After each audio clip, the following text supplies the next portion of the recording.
पुराने जमाने की बात है जब धरती पर बादशाहतें चमकती थीं और तलवारों की धार पर तकदीरें लिखी जाती थी। फलकपुर का बादशाह। फलकपुर नाम का एक विशाल सल्तनत था। ऐसा राज्य जहां हर सुबह मस्जिदों की अजान, मंदिरों की घंटियां और बाजारों की आवाजें मिलकर एक नई दुनिया पैदा करती थीं। इस सल्तनत का बादशाह था सुल्तान जफर, एक ऐसा शासक जो जितना बहादुर था उतना ही रहमदिल भी। सुल्तान जफर के चेहरे पर एक अजीब सी शान थी।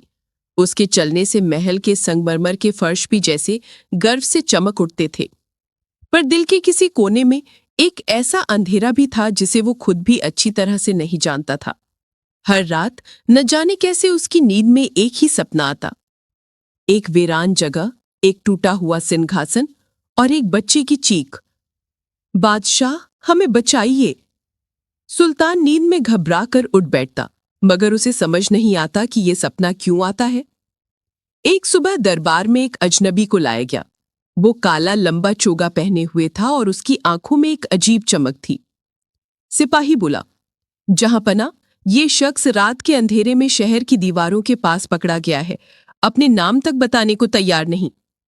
सुल्तान ने गहरी आवाज में पूछा, कौन हो तुम? अजनबी मुस्कुराया, शायद वो शख्स जिसकी वजह से आप कई रातों से सो नहीं पाए। सुल्तान चौंका, तुम मेरे सपने के बारे में जानते हो? अजनबी ने सर झुकाया, जहांपना, आपकी सल्तनत के नीचे एक ऐसा राज दफन है जिसे अगर आपने ना खोला तो ये सल्तनत कभी सुरक्षित नहीं रहेगी। दरबार में फुसफुसाहट फैल गई। सुल्तान बोला, क्या राज? अजनबी ने धीमे से कहा, एक बच्ची की चीख और एक गलती जिसे आपने सालों पहले जाना ही नहीं। सुल्तान का दिल एकदम सिमट गया। अजनबी ने एक नक्शा निकाला, बिल्कुल पुराना। उसकी सतह पर ऐसे निशान जैसे किसी आग ने उसे छुआ हो। उसने बताया, जहांपना, आपके बचपन में एक हमला हुआ था। उसी हमले में एक बच्ची। वो रुक गया। कौन सी बच्ची? सुल्तान की आवाज कांप उठी। वही जिसकी चीख आप हर रात सुनते हैं। सुल्तान अपने सिंहासन से उठ खड़ा हुआ। पूरे महल में एक अजीब डर फैल गया। अजनबी बोला, वो बच्ची अभी जिंदा है, मगर जादुई जंगल में फंसी हुई है। सुल्तान ने बिना एक पल गंवाए ऐलान किया, हम आज ही निकलते हैं। पूरी सेना तैयार की गई, मशालें जलाई गईं और सुल्तान तेज रफ्तार से जंगल की तरफ बढ़ चला। जंगल पार करते हुए सूरज भी जैसे डर गया था। पेड़ों की शाखें हवा के साथ नहीं, जैसे किसी इंसान की तरह हिल रही थीं। कहीं कहीं से अजीब फुसफुसाहट सुनाई देती थी। सिपाहियों ने तलवारें कस लीं। अचानक एक आवाज गूंजी, वापस लौट जाओ नहीं तो जंगल तुम्हें निगल जाएगा। घोड़े उछल पड़े, कुछ सिपाही गिर भी गए। सुल्तान ने तलवार खींची और बोला, हम उस बच्ची को लिए बिना नहीं जाएंगे। जंगल की फुसफुसाहट कुछ पल के लिए थम गई। फिर एक रास्ता खुला, बिल्कुल जादू की तरह। रास्ते के अंत में एक बड़ा पत्थर का दरवाजा मिला। उस पर अरबी जैसी लिखावट थी, जो सच के सामने खड़ा हो वही अंदर जा सकता है। अजनबी बोला, जहांपना, ये पहला इम्तिहान है। सुल्तान आगे बढ़ा। जैसे ही उसने हाथ रखा, पूरा जंगल घूमने लगा और उसके सामने उसका बचपन उभर आया। उसने देखा एक महफिल, आतिशबाजी और अचानक एक हमला। सुल्तान फुसफुसाया, मैं तो बहुत छोटा था, मुझे याद नहीं। अजनबी ने कहा, और उसी हमले में वो बच्ची जिसे आप भूल गए। सुल्तान की आंखों में आंसू आ गए। पत्थर का दरवाजा धीरे धीरे खुल गया। अंदर एक गुफा थी जहां हवा में भी गर्मी थी। बीच में एक पत्थर पड़ा था जिस पर आग की लपटें नाच रही थीं। अजनबी ने कहा, जहांपना, ये आग वो सच्चाई दिखाती है जो दुनिया छिपाती है। सुल्तान ने हाथ बढ़ाया। जैसे ही लपटें उठी, उसके सामने एक दृश्य उभरा। एक छोटी बच्ची, डरी हुई, उसके कपड़े फटे हुए और उसके पीछे कुछ खतरनाक लोग। अजनबी बोला, जहांपना, वो बच्ची आपके पिता की अमानत थी। वही बच्ची जिसे दुश्मनों ने उठाया और इस जंगल के रक्षक के हवाले कर दिया। सुल्तान के होंठ कांपने लगे। वो बच्ची अब कहाँ है? अजनबी ने एक और इशारा किया, अगले दरवाजे के पीछे। ये दरवाजा बिल्कुल काले धुएं से बना था, जब सुल्तान उसके करीब पहुंचा, धुआं उसके चेहरे से लिपट गया। उसे अपने सभी डर दिखाई देने लगे। सल्तनत खोने का डर, लोगों का भरोसा टूटने का डर, और सबसे बड़ा, उस बच्ची तक ना पहुंच पाने का डर। अजनबी की आवाज गूंजी, डर पर काबू पालो जहां पनाह, नहीं तो दरवाजा कभी नहीं खुलेगा। सुल्तान ने आंखें बंद की, गहरी सांस ली और बोला, मैं अपने डर से नहीं, अपने लोगों के लिए लड़ता हूं। धुआं हट गया और दरवाजा खुल गया।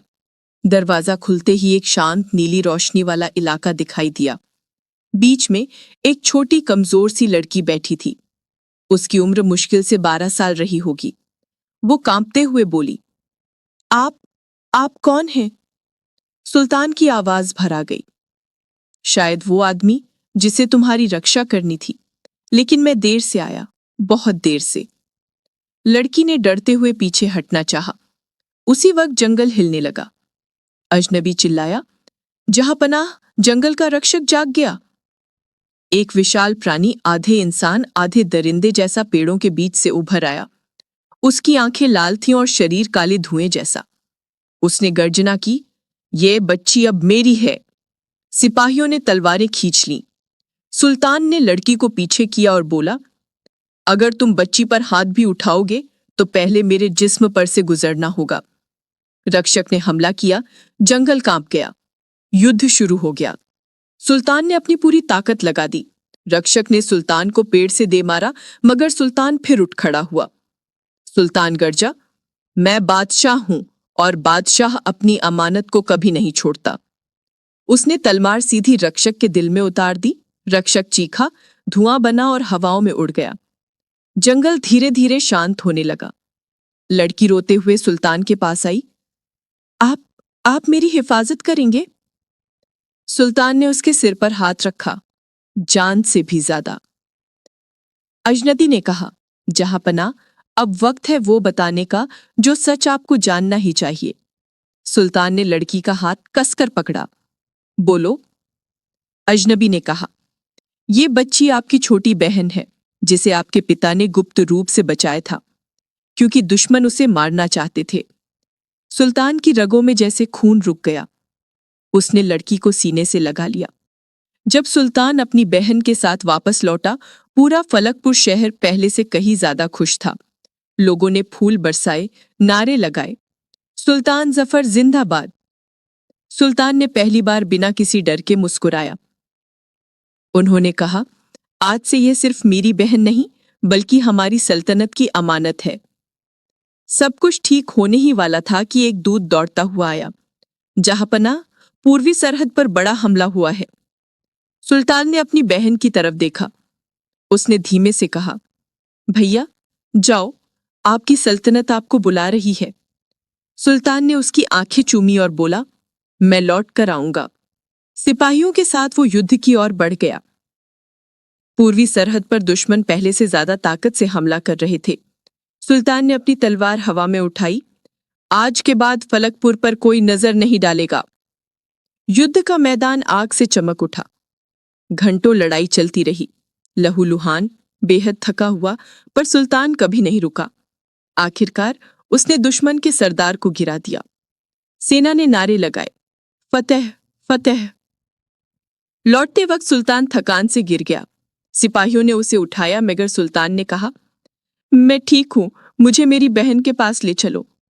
शहर में लोग रास्ते में सजावट कर रहे थे, फूलों की बरसात, नारे, ढोल नगाड़े, पर सुल्तान की चाल भारी थी। महल पहुंचकर जैसे ही वो अपनी बहन के सामने आया, वो दौड़ते हुए आई। भैया। सुल्तान ने मुस्कुराने की कोशिश की, तुम अब सुरक्षित हो, बस यही मेरी सबसे बड़ी फतेह है। और फिर सुल्तान जफर की आंखें धीरे धीरे बंद हो गईं। महल में सन्नाटा छा गया। लड़की रोते हुए बोली, भैया उठो, देखो आपकी जनता आई है। लेकिन सुल्तान अब किसी आवाज का जवाब नहीं दे सकता था। उसके चेहरे पर आखिरी मुस्कुराहट जमी हुई थी। सल्तनत ने उसे शेरे फलकपुर का खिताब दिया।